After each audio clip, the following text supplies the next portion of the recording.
বিরাট programme হয়ে গেল আপনাকে বাড়ির পাশে। সবাই গেল 3 দিন কাইদি বিরাট বড় সবাই গেল আবার খাওয়া গেল কালো অনুবাদ থেকে বিশাল সবাই ভক্তগণ খুব ভালো আর 3 দিন বাবারে লোক আর বছর যদি এরকম হয় সে আর এই ব্যাপারটা একটা মিষ্টির দোকান খাবারের দোকান এখনো 3খান দোকান এইগুলি মনের দোকানটাই এর মধ্যে আমি কোনদিন যাইনি ওর ভেতরে। এটা হচ্ছে আপনার বৌমার মামাতো ভাই, ভালো আছেন? ওই আমেরিকার বাসিন্দা। সেই জন্য ওরকম দেখা যেতে চিকুরি বসবো এই দেশের লোক আমেরিকার বাসিন্দা নিয়ে গেছে। হ্যাঁ ভাড়া দিব। কবে ভাড়া দেবেন? এখনো তো বিয়ে হয়নি, ঠিক করে পারিনি তো বাপ।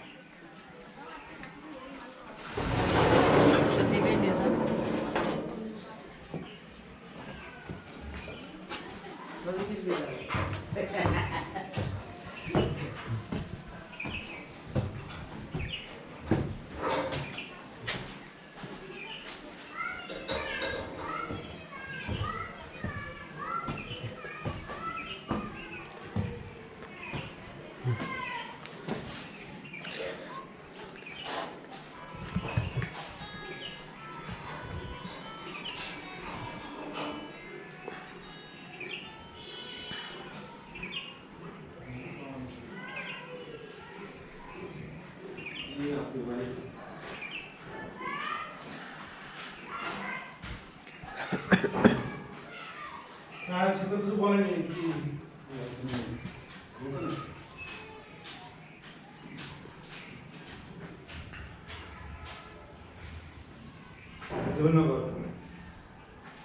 আচ্ছা ঠিক আছে।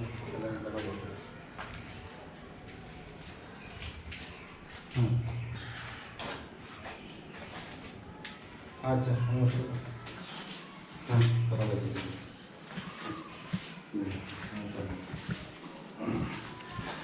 এটা একটা ইউনিট।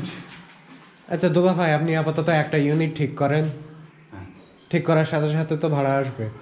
এটা ঠিক করলে ৬,০০০ টাকা ভাড়া আসতো। হ্যাঁ কিন্তু ঠিক করছেন না, দেখা যাচ্ছে এটা একটু কমপ্লিট ওটা একটু কমপ্লিট এরকম। এটা আর কাজ কেন বন্ধ করে দিলাম, এখন এইখানে আরো এটা ফুল কমপ্লিট করতে প্রায় 3 লাখ টাকা দরকার। আচ্ছা আচ্ছা, আরেকটা হচ্ছে যে কাজের লোড পড়বে অনেক, কথার পরীক্ষা এবং কথার ভর্তি পরীক্ষা সামনে একটা বিশাল চ্যালেঞ্জ, যার জন্যই আমি একটু দূরে চলে যাওয়ার কারণে আমি কাজটা বন্ধ রাখছি। আচ্ছা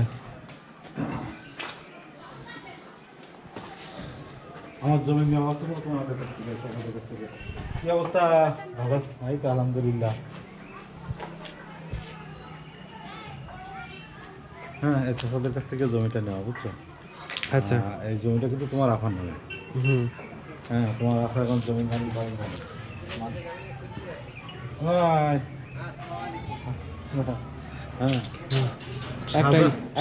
শাহজাহান তো মানে মরে গেলে তারপরে তাজমহল বানাইছে, আর আমি বেশি থাকতে বানাই দিয়ে দিচ্ছি পরপরের জন্য, বুঝতেছো?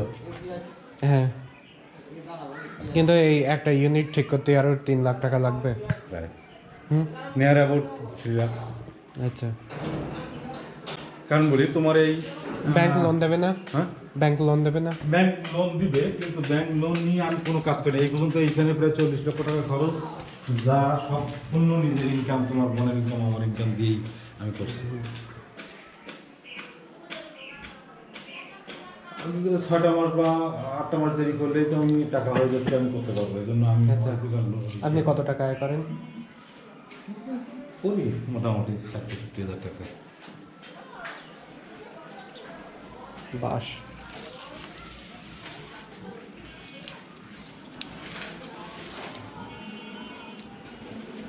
এটা হচ্ছে মাস্টার বেডরুম। হ্যাঁ দেখতে হচ্ছে তোমার এই যে অ্যাটাচড বা, আচ্ছা আর এটা হচ্ছে ড্রয়িং স্পেস, এটা হচ্ছে কিচেন। আরেকটা রুম, এটা হচ্ছে একটা ছোট ইউনিট আর কি। আচ্ছা, তা একটা ছোট ইউনিট আপাতত চালান।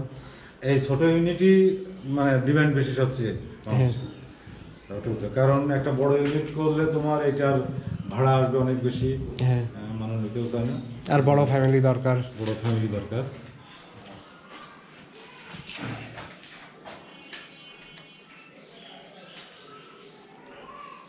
তাহলে এটা 2 বেডরুম ইউনিট। 2 বেডরুম। হ্যাঁ তাই দেখছি, মাস্টার বেডরুম আর ওখানে সেকেন্ড বেডরুম। আর এটা হচ্ছে তার ডাইনিং স্পেস। সে এই স্পেসটা ইউজ করবে প্রয়োজনে, এটাকে সে ওইখানে ফ্রিজও রাখতে পারে, এটা একটু সোফা দিয়ে এটাকেও সে ইউজ করতে পারে। হ্যাঁ রুম কি বেশি ছোট হয়ে গেল? না, দ্রুত ঠিক করেন, ঠিক করেন তাহলে একটু ভাড়া পাবেন। হ্যাঁ ওইটা এখানে কিছু আছে যেগুলো ঠিক আছে। অথবা আপনারা এক্ষুনি এখানে মুভ করতে পারেন। না এটা তোমার আফা করবে না, কারণ তো পিতা করা লেখা না। আর একটা হচ্ছে যে সে এখানে থাকা আগ্রহী না। আগ্রহী না মানে এখন এখানে এত ইয়ে হয়ে ওঠে কিন্তু।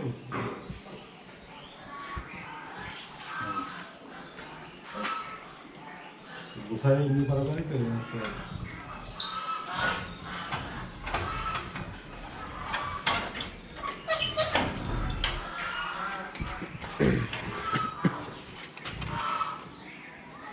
এখানে আর একটা ইউনিট, এটা বড় ইউনিট। এইখানে হচ্ছে তোমার এই পর্যন্ত হচ্ছে একটা ইউনিট এটা। আচ্ছা কিন্তু আমি এই দোতলাটাই আমি এই যে পুরো ওই পাশে যে ইউনিট সহ এটা পুরোটাই আমি নিজের জন্য নিছি। আচ্ছা এটা হচ্ছে তোমার মাস্টার বেডরুম, তো বিশাল বড়। হ্যাঁ বিশাল বড় সুন্দর বাথরুম, আর এই পুরোটাই হচ্ছে bedroom। আচ্ছা এটা হচ্ছে কিচেন, এইটা একটা রুম বেডরুম, এটা একটা বেডরুম। এখানে তোমার ইয়ে কমন বাথরুম একটা থাকছে। আচ্ছা ওইখানে এখান থেকে পুরোটাই হচ্ছে তোমার গেস্ট স্পেস। আচ্ছা পুরোটাই হচ্ছে ড্রয়িং স্পেস। হ্যাঁ একটা হচ্ছে গেস্ট রুম থাকবে ওইখানে, আর এটা হচ্ছে তোমার বাথরুম। আচ্ছা দুইটা হচ্ছে একটা বাথরুম আর একটা হচ্ছে কমন বাথরুম। আর এখানে কোনো ইয়ে হবে না, এটা হচ্ছে তোমার পুরোটাই ড্রয়িং স্পেসের ভিতরে চলে যাবে। হ্যাঁ। এখান দিয়ে পুরোটাই পাঁচ এরিয়া হবে, আচ্ছা এইগুলা দিয়ে পুরোটাই হচ্ছে ড্রয়িং স্পেস। ঠিক আছে।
হ্যাঁ আমারও স্বাস্থ্য পরিচয় তো এই জন্য আমি সেখানে আসি। আর ও আমেরিকার মানুষ আসবে, একটু দেখে যে এখানকার নেচারটা এই একটু কিছু খাওয়ান লাগবে না, ফলমূল যদি থাকে, যদি হলুদ রঙের দরকার নেই, আমরা আসতে কোনো আচ্ছা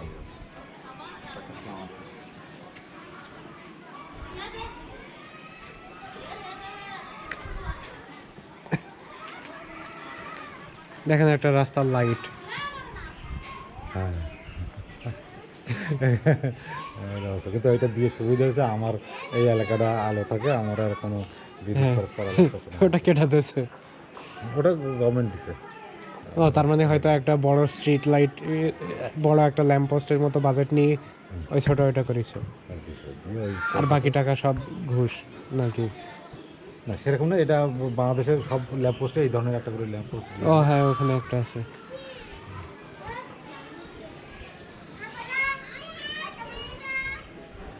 এখন আমার এই ইউনিটটা তোমার কি মনে হয়েছে বলো? এটা সাজাতে গেলে প্রায় 20 লাখ টাকা মতো। আপাতত এটা ঠিক করেন, দ্রুত ঠিক করেন। ইচ্ছা আছে ওইটা 3 লাখ টাকা খরচ করে ওখানে আর উঠাই দিব। হুম।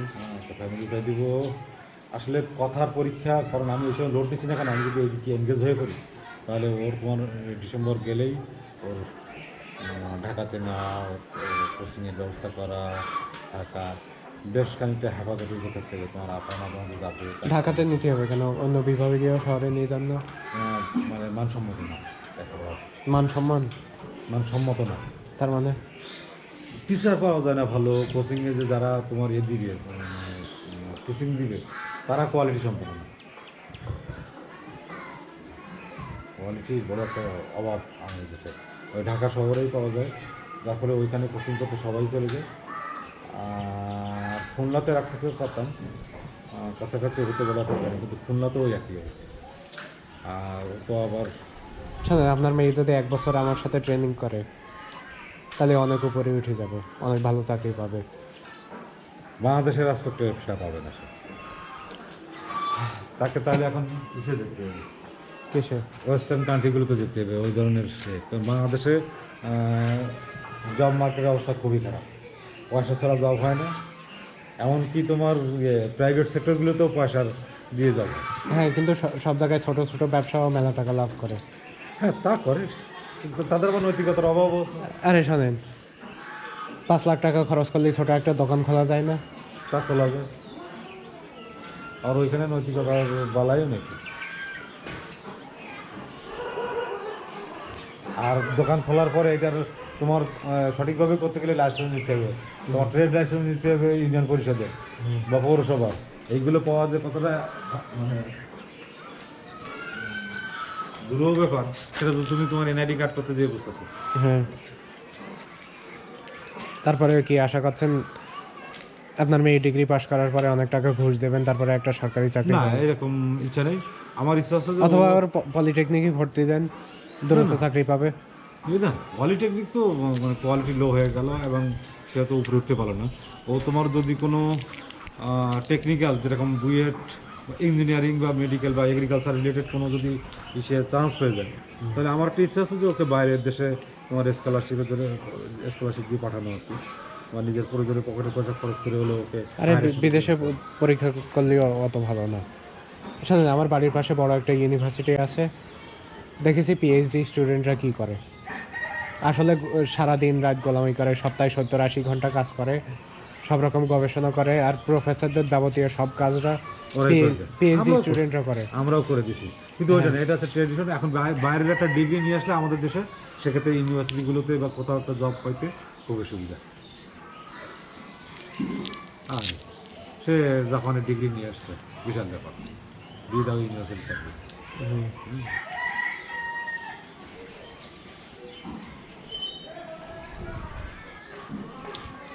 বাংলাদেশে আমি দেখছি অনেক লোকের অনেক ছোট ছোট ব্যবসা আছে, তাও ঠিকমতো লাভ পাচ্ছে। হ্যাঁ, অনেক ছোটো ছোটো ব্যবসায়ী লাভ পায়, লাভ করবে না সেটা না, কিন্তু বিষয় হলো যে আসলে ছোটো ব্যবসা জায়গা মতো জায়গায় সবাই ব্যবসা করতে পারছে, বসতে পারছে কিনা ঠিক ব্যবসাতে। আবার ব্যবসার ভিতরে বড় ইসের অভাব, নৈতিকতার অভাব। কেমন তোমার আমার বিল্ডিং কেমন পছন্দ হলো?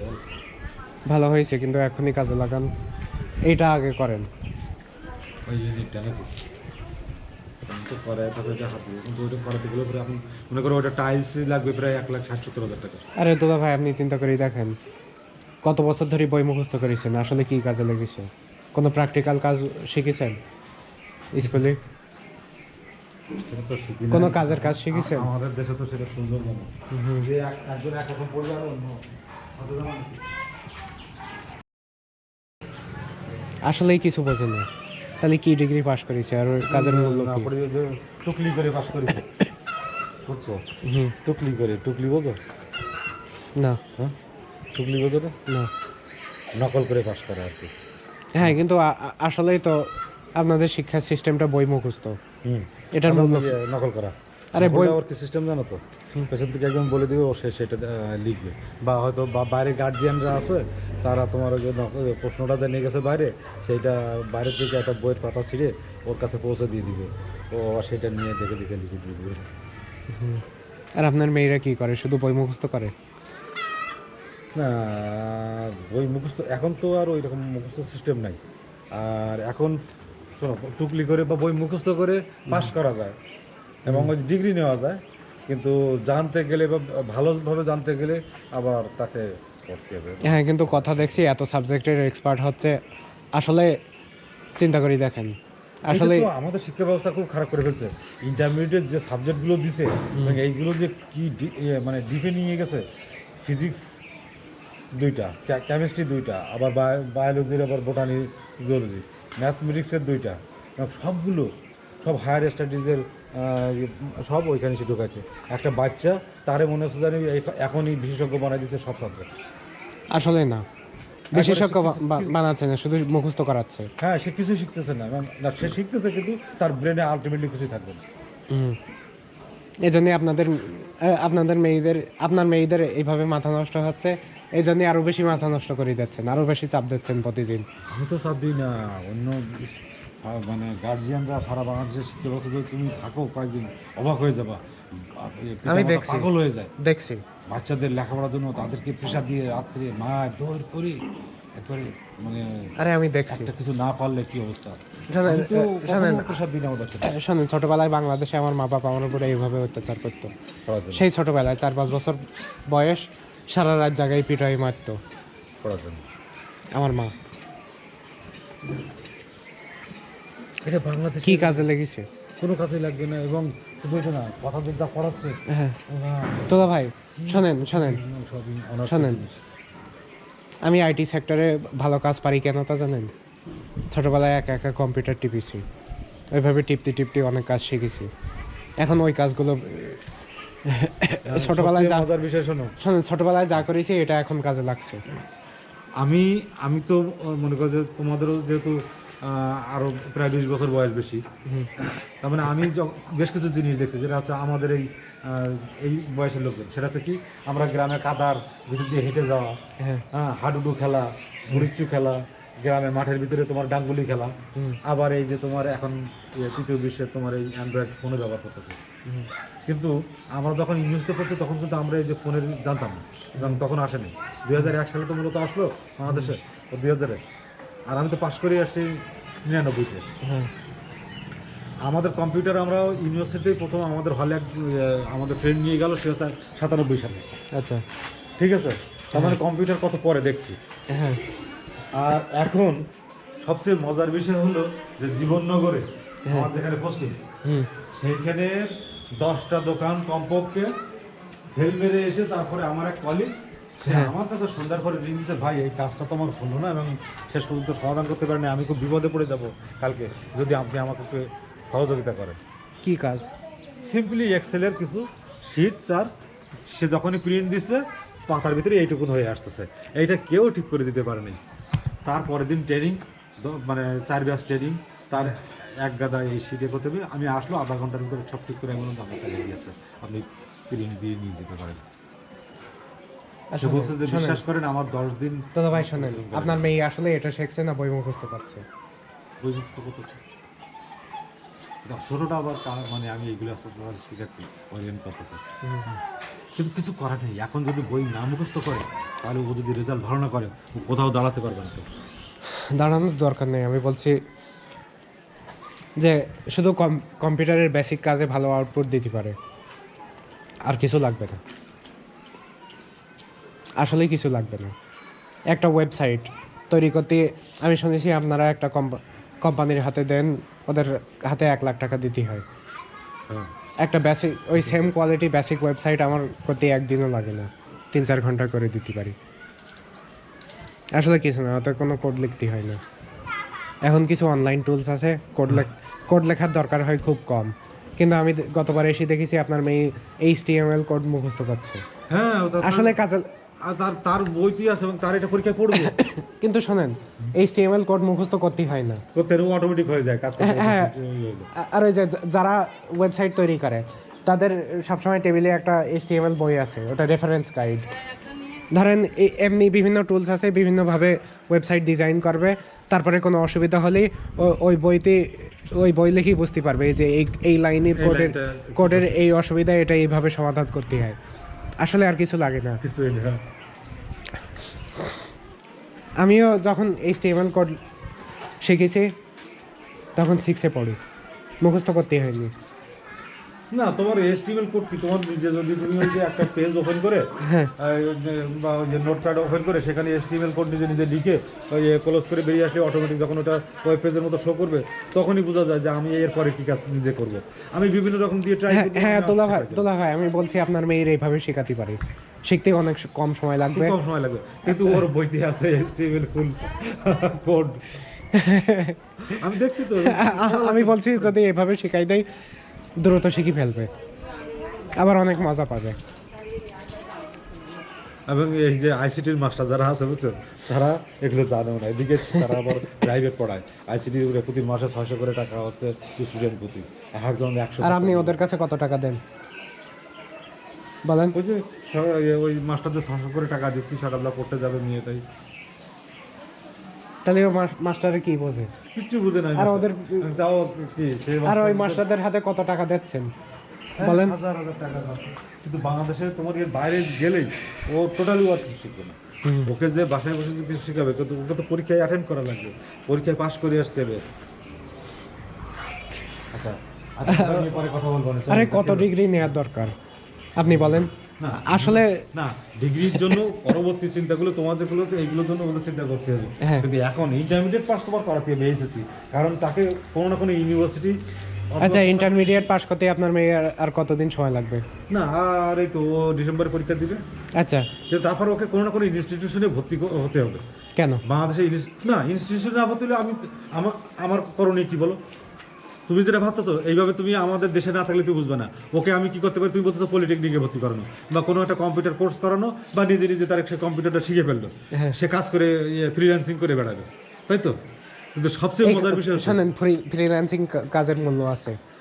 আমি আছে জানি, শোনেন এইসব কাজ যদি শোনো আমি বলি, ভালোভাবে করতে পারে, বাংলাদেশি যেসব ফ্রিল্যান্সার আছে আমি ওদের মুখে জুতো বাড়ি, মানে আমি ফ্রিল্যান্সিং কাজ করতে যেয়ে আমি অপমান হয়ে ফিরে আসছি। কারণ দেখছি যে কাজ তোমার $20 হয়, বাংলাদেশিরা $2 সেটাতে ইয়ে করে, বিট করে।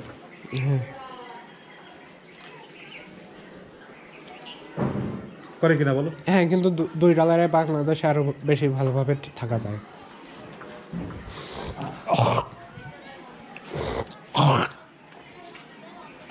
এই জন্য ফ্রিল্যান্সিং কাজটা করতে গেলে সেটার জন্য আরও ডিভোশন হওয়া লাগবে। এখন যেটা দরকার তাকে অবশ্যই কোনো না কোনো একটা ইনস্টিটিউশন, যেহেতু তার ব্রেন ভালো আছে, সেইখানে যাওয়ার পরে ও যদি তোমার নিজের এটা বেছে নেয় যে না ঠিক আছে আমি এইভাবে নিজেকে গড়ে দিতেছি, কোনো সমস্যা নেই। কিন্তু বাংলাদেশের ক্ষেত্রে তোমার ইন্টারমিডিয়েট মানে হায়ার সেকেন্ডারি কিন্তু তোমার ওই বই পুস্তক পড়াতেই হবে, কারণ বাংলাদেশ শিক্ষা ব্যবস্থাটা গভর্নমেন্ট করে ফেলছে এরকম।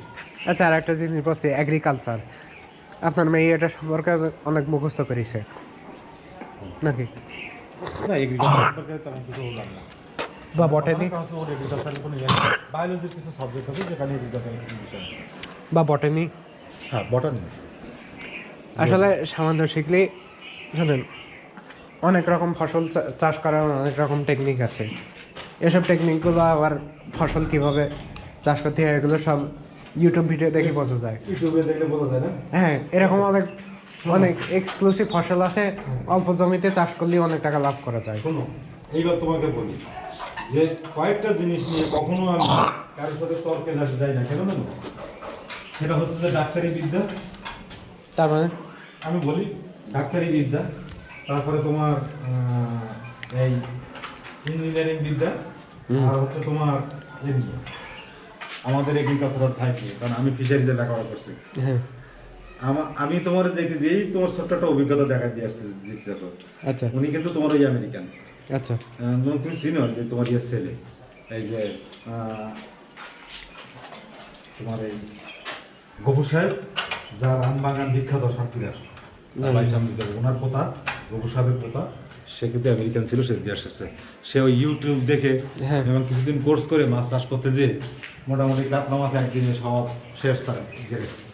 কিন্তু আমি জানি যে তার ওখানে কি প্রবলেমগুলো হয়েছে, কারণ আমার ডিগ্রিটাই আছে ফুললি ফিশারিজের উপরে। আচ্ছা। একটা মাছ ডায়াগনোসিস করা, তার রোগ ধরতে গেলে এটা ওই তোমার ইউটিউব দেখে শুধু ওইটুকুই করা যাবে যে হ্যাঁ মাছ চাষ আমি করতে পারি, বিরাট জানি, কিন্তু পরের দিন যে মাছ সবার এখন উজাড়ই হবে। এই জায়গায় আমি তোমার সাথে কখনো একমত না। আরে- কারণ একজন স্পেশালিস্ট তুমি কখনোই বলতে পারো না, বিশেষ করে এগ্রিকালচার স্পেশালিস্ট, তোমার ইঞ্জিনিয়ারিং স্পেশালিস্ট এবং এই যে তোমার ডাক্তারি স্পেশালিস্ট, এইটার সাথে কোনোদিন তোমার তুলনা করলে আমি সেটা মেনে নিব না। কারণ আমি নিজে তার ভুক্তভোগী এবং আমি নিজে জানি যে আমি আসলে কতটুকু শিখছি এবং আমাদের দেশের চাষিরা কতটুকু সেটার মিসইউজ করতেছে। কারণ আমাদের দোকানদাররা তো কম জানে না, দোকানদাররা প্রায় লিটারেচার করতেছে এবং দোকানদাররা অনেকেই আছে মাস্টার ডিগ্রি পাস করে এসে তোমার এই কীটনাশক বা আমাদের ফিশারিজের প্রোডাক্ট বিক্রি করতেছে। এরা চাষিদের কীভাবে বিভ্রান্ত করতেছে এবং চাষিরা যে কী পরিমাণ মানে ক্ষতিগ্রস্ত হচ্ছে সেটা আমরা নিজেরা চোখে দেখতেছি। হ্যাঁ, কিন্তু শেখার আগ্রহ থাকলে এসব জিনিস শেখা যায়। শেখা যায় না আমি সেটা বলি নাই, শেখা যায়, কিন্তু একটা লেভেল পর্যন্ত শেখা যায়। কিন্তু স্পেশালিস্ট হতে গেলে তোমাকে অবশ্যই সেক্ষেত্রে জানতে হবে এবং সেই জানাটার ক্ষেত্রে তোমাকে কিন্তু আপনি একজন স্পেশালিস্ট আর আপনি এইসব ব্যবসা করছেন না।